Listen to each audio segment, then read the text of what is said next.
ಆತ್ಮೀಯ ನ್ಯೂಸ್ 88 ಕನ್ನಡ ವಾಹಿನಿಯ ಚಂದಾದಾರರಿಗೆ ಪ್ರೀತಿಯ ನಮಸ್ಕಾರಗಳು. ತಮ್ಮೆಲ್ಲರಿಗೂ ಮುಂಚಿತವಾಗಿ ದಸರಾ ಹಾಗೂ ದೀಪಾವಳಿ ಹಬ್ಬದ ಹಾರ್ದಿಕ ಶುಭಾಶಯಗಳು. ನಿಮ್ಮ ನ್ಯೂಸ್ 88 ಕನ್ನಡ ವಾಹಿನಿ 2019ರಿಂದ ಕಾರ್ಯಾರಂಭ ಮಾಡಿದ್ದು, ಈಗಾಗಲೇ ವಾಹಿನಿಯು ರಾಜಕೀಯ, ಅಪರಾಧ, ಧಾರ್ಮಿಕ, ಸಾಮಾಜಿಕ, ಜನಪರ ಸುದ್ದಿಗಳು ಅಷ್ಟೇ ಅಲ್ಲದೆ ಭ್ರಷ್ಟಾಚಾರಕ್ಕೆ ಸಂಬಂಧಪಟ್ಟ ಸುದ್ದಿ, ಅಕ್ರಮ ವಹಿವಾಟು, ಆರೋಗ್ಯ ಸೇರಿದಂತೆ ಇತರೆ ಕ್ಷೇತ್ರಗಳಿಗೆ ಸಂಬಂಧಪಟ್ಟ ಸುದ್ದಿಗಳನ್ನ, ದಾಖಲೆಗಳ ಸಮೇತ ಸುದ್ದಿಗಳನ್ನ ಬಿತ್ತರಿಸಿ ಜನಪರ ಕೆಲಸ ಮಾಡ್ತಿದೆ. ಇದಕ್ಕೆಲ್ಲ ಕಾರಣ ನೀವೇ. ಆ ದೃಷ್ಟಿಯಿಂದ ಮೊದಲಿಗೆ ವಾಹಿನಿಯ ಕಡೆಯಿಂದ ನಮ್ಮೆಲ್ಲ ವೀಕ್ಷಕರಿಗೆ ಅಭಿನಂದನೆಗಳನ್ನ ತಿಳಿಸುತ್ತೇವೆ.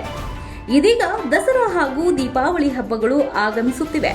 ಈ ಹಬ್ಬದ ಖುಷಿಯ ಸಂದರ್ಭದಲ್ಲಿ ಆತ್ಮೀಯ ಚಂದಾದಾರರಾದ ತಾವುಗಳು ಎಂದಿನಂತೆ ಈ ವರ್ಷವೂ ಸಹಿತ ತಮ್ಮ ಸಂಘ, ಸಂಸ್ಥೆ, ಉದ್ಯಮ, ಶಾಲಾ ಕಾಲೇಜು, ವೈಯಕ್ತಿಕವಾಗಿ ನಿಮ್ಮ ನ್ಯೂಸ್ 88 ಕನ್ನಡದ ಮೂಲಕ ನಾಡಿನ ಜನತೆಗೆ ಹಬ್ಬಗಳ ಶುಭಾಶಯವನ್ನ ತಿಳಿಸಿ.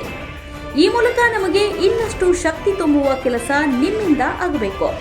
ಇದು ನಿಮ್ಮ ನ್ಯೂಸ್ 88 ಕನ್ನಡ ವಾಹಿನಿ ಕುಟುಂಬದ ಆಶಯವಾಗಿದೆ. ಧನ್ಯವಾದಗಳು. ನೋಡ್ತಿದ್ದೀರಾ, ಇದು ನ್ಯೂಸ್ 88 ಕನ್ನಡ, ಸುದ್ದಿಯ ಜೊತೆ ಸದಾ ನಿಮ್ಮೊಂದಿಗೆ.